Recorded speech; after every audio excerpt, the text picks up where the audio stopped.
Welcome to lecture 21 on measure and integration. In the previous lecture, we had started looking at the properties of sequences of integrable functions, and we started proving an important theorem called Lebesgue's dominated convergence theorem. Let us continue looking at that, and after that we will start looking at the special case of integration on the real line, and that will give us the notion of Lebesgue integral. So, let us recall what we had started proving, namely dominated convergence theorem, which says that if f n is a sequence of measurable functions such that there exists a function g belonging to L 1, so that all the f n's are dominated by this integrable function g almost everywhere x for all n, then and if f n converges to f, then the limit function is integrable, and integral of f is nothing but the limit of integrals of f n's. So, the theorem basically says that if f n is a sequence of measurable functions, all of them dominated by a single integrable function g, then all the f n's become integrable, of course, and if f n's converge to f, then f is integrable, and integral of f is nothing but the limit of integrals of f n's. We had proved this theorem in this particular case, when instead of this almost everywhere, that mod f n's are dominated by g everywhere, and f n's converge to f everywhere. So, to extend this case to almost everywhere, we have to do only a minor modification. So, let us define the set n to be the set of all x belonging to x, where mod f n x is not dominated by g. So, g of x, or union the set of all those points x belonging to x, such that f n x does not converge to the function f of x. So, on n complement we have f n x is less than g x, and f n x converges to f of x. So, for every x belonging to n complement, and mu of the set n is equal to 0, because we are saying that this mod f n x is less than g x almost everywhere, and f n x converges to f of x almost everywhere. So, the set where it does not hold, that is the set n, and that set as n has got measure 0. So, now let us consider the sequence indicator function of n complement times f n. So, this is a sequence of functions which are dominated by. So, this is a sequence of functions for n bigger than or equal to 1, and they satisfy the property. So, namely the indicator function of n complement f n, mod of that is less than g for all x everywhere, and the functions converge to the indicator function of n complement f. So, by our earlier case, what we get is the following, namely that indicator function of n complement times f is L 1 is integrable, and integral of f n limit n going to infinity, indicator function of n complement times f n, the integral of that converges to the integral of indicator function of n complement times f. So, that is by the earlier case when everything is true for all points. Okay. So, that means, so this is same, but note that mu of n is equal to 0. So, that implies that the integral of f over n d mu is equal to 0, and we already know that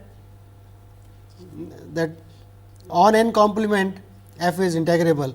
So, that together with this fact implies integral of mod f d mu is finite, implying that f belongs to L 1, and this equation which said that integral of f n over n complement converges to integral of f over n complement, and mu of n being 0 together gives us the condition that integral of f n d mu converges to integral f d mu, because integral f n d mu is same as integral of f n over n plus integral over n complement, and integral over n complement converges to integral over n complement of f, and on n both are 0. So, this gives us the required result.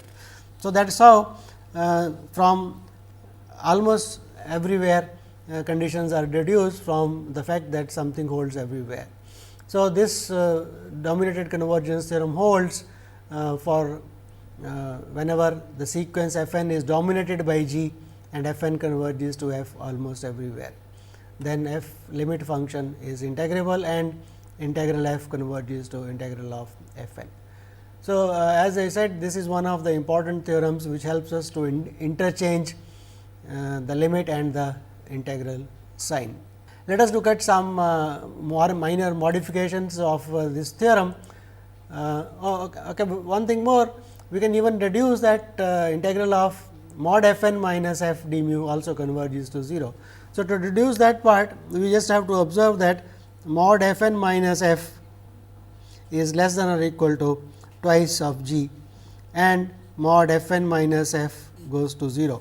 So, again an application of dominated convergence theorem which we proved just now implies that integral of mod f n minus f d mu goes to 0. So, that is another modification, another consequence of the dominated convergence theorem. Let us prove what I call as the series version of this theorem, namely that if f n is a sequence of functions which are integrable and integrals of f n summation 1 to infinity. So, sum of all the integrals of f n mod f n's are finite, then the conclusion is that the series f n x converges almost everywhere, and if we denote the limit the sum being f of x, then that function is integrable and integral f is equal to summation of integral f n's. So, essentially this theorem says that if the summations of mod f n's are finite, then the series f n x exists almost everywhere, is convergent almost everywhere, and integral of f is equal to. So, integral of f is equal to integral of summation of integral f n's. So, that is again interchange of limit essentially. So, let us see how from dominated convergence theorem we can get this. So, let us define. So, let us define. See, to show that this series is convergent almost everywhere, we will actually show that. So, we show is absolutely convergent. So, for that let us define, say g n of x to be equal to summation mod f k of x, k going from 1 to n, the partial sums of the absolute values 1 to n. So, let us observe that this sequence g n. So, note g n is a sequence of non-negative measurable functions, and g n's are increasing to some function. So, that is they are going to increase to k equal to 1 to infinity mod of f k of x, and let us call that as g x. They are increasing to the function g of x. Okay. So, that implies by monotone convergence theorem we have integral of g n d mu must converge to integral of g d mu. Okay. But integral of g n d, so that is same as saying integral g d mu is equal to limit n going to infinity of integral g n d mu. But what is integral of g n? G n is sum of absolute values of f k 1 to n. So, by linearity property, this is nothing but limit of n going to infinity of summation 1 to n k equal to 1 to n of integral mod f k d mu. And this limit is nothing but 1 to infinity, and that is given to be finite. So, let us write that. So, this is equal to summation k equal to 1 to infinity of integral mod f k d mu, which is given to be finite.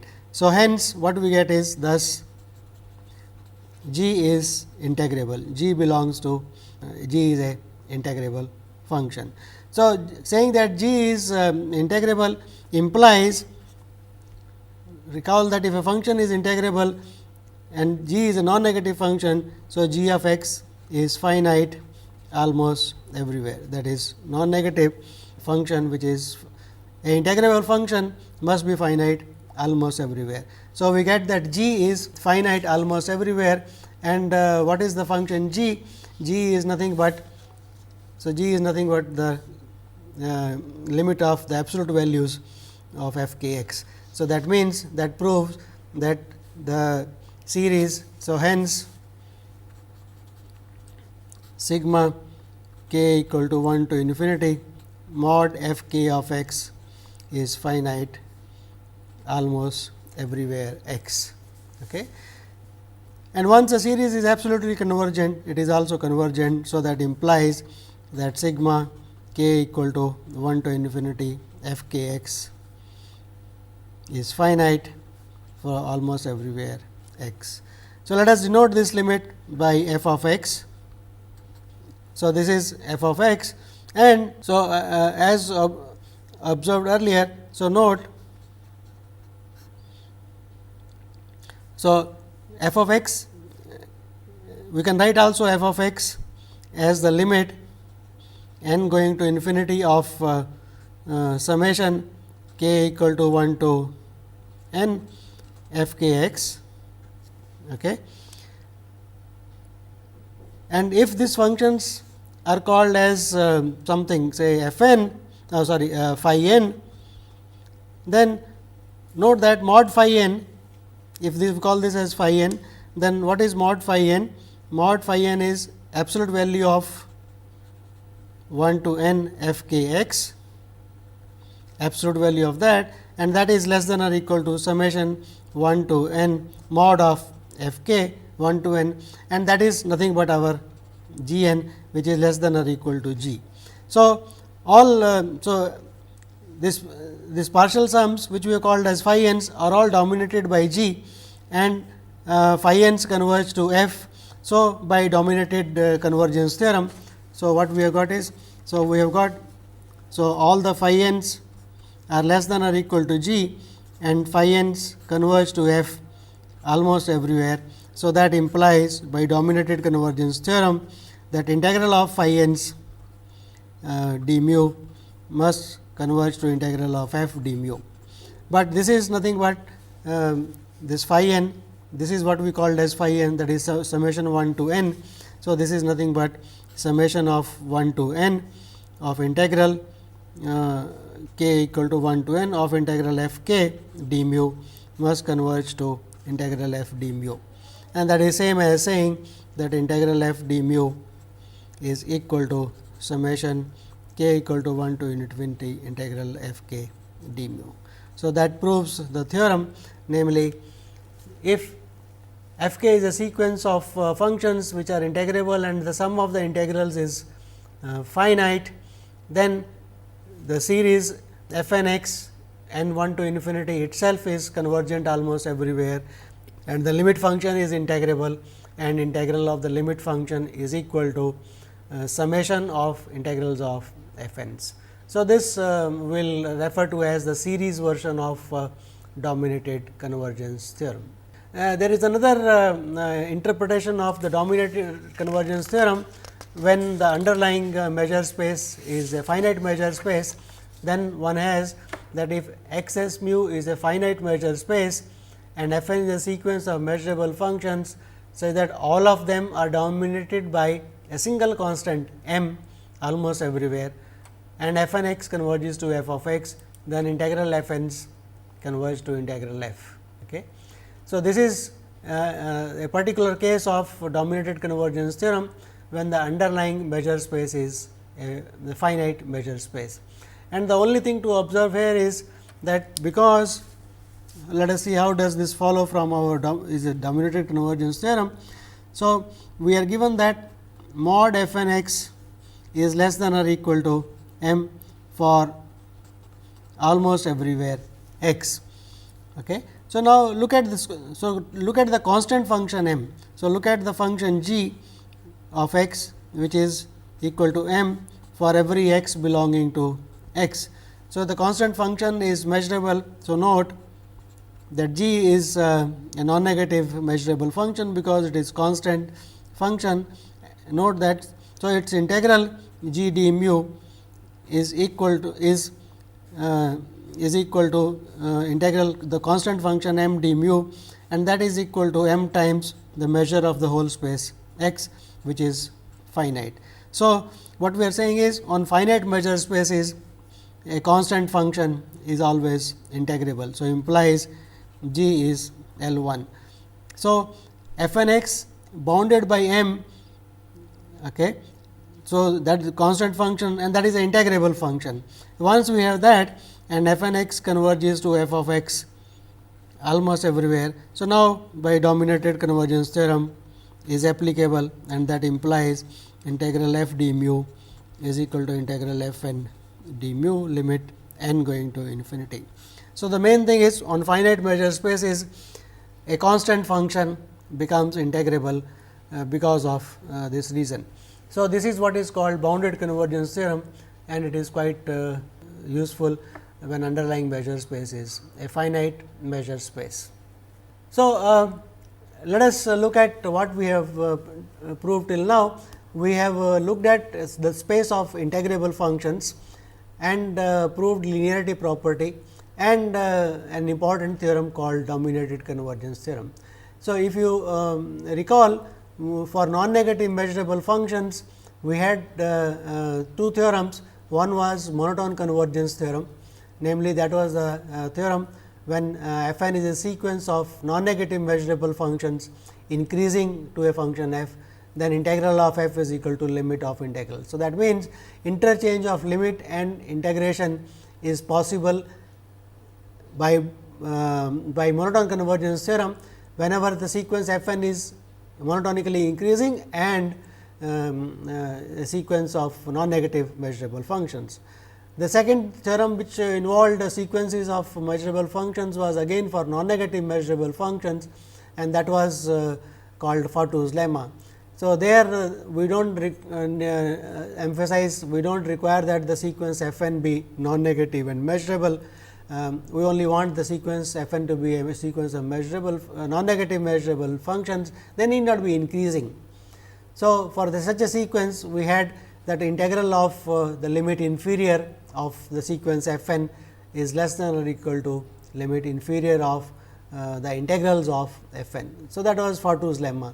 And now, we have the third theorem, dominated convergence theorem, which again helps you to interchange the notion of integral and the limiting operation under the condition that all the f n's are dominated by a single integrable function. So, these are the three important theorems which help us to interchange limit and the integral signs. Let us at this stage emphasize one more point about this technique of integration. And so, basically for integral we started with simple functions, and then we go over to non-negative functions, and then we defined it for integrable functions. So, this process of step by step defining the integral can be is useful in proving many results, and I call it as the simple function technique. So, this is a technique which is used very often to prove some results about integrable functions and non-negative measurable functions. So, what is the technique? Let me outline that, and then I will give an illustration of this. Suppose you want to show that a certain property, say let us call that property a star, holds for all integrable functions. So, to prove that the property holds for all integrable function, the technique is as follows, basically that show that this property star holds for all non-negative simple measurable functions. So, if you want to show a property holds for all integrable functions, first show that it holds for the class of non-negative simple measurable functions, and next show that star holds for non-negative measurable integrable functions by using the fact that non-negative measurable functions are limits of increasing limit of simple measurable functions. So, and use there one uses normally the monotone convergence theorem. So, using monotone convergence theorem, one extends the property star from simple measurable functions to non-negative measurable functions or non-negative integrable functions. And then keeping in mind that for a function f, it can be split into positive part and negative part. So, f can be written as f plus minus f minus, and if a property holds for non-negative functions, so about integrals. So, f for f plus that will hold, for f minus that will hold, and then conclude from there that it holds for f also. So, this is what I call as the simple function technique to prove results about integrable functions. To give an illustration of this, let us look at the following result. Let us take a measurable space x s mu, which is sigma finite measure space, and let us look at a function f which is integrable on this measure space and is non-negative. So, we have got a sigma finite measure space and f is a non-negative integrable function on this measure space. Let us define nu of E for every set in the sigma algebra. Let us define nu of E to be integral of f d mu over the set E. Integral of f over the set E is denoted by nu of E for every set E in the sigma algebra S. Then we had already shown that this nu, the set function nu, is in fact a finite measure on S. So, this we have already proved, but what we want to prove now is that further, if G is any integrable function with on the measure space x as nu, this nu is the new measure. So, if G is integrable on x with respect to nu, then the product function f into G is integrable with respect to mu, and this relation holds integral f d mu. So, integral of f with respect to nu is equal to integral of f into G with respect to mu. So, what we have done is, by using fixing a function f which is non-negative, we have defined a new measure on the measurable space by nu of E to be equal to integral of E f d mu. And we are saying, if we want to integrate a function with respect to a function G with respect to this new measure, then it is same as integrating the function, the product function f g with respect to the old measure mu.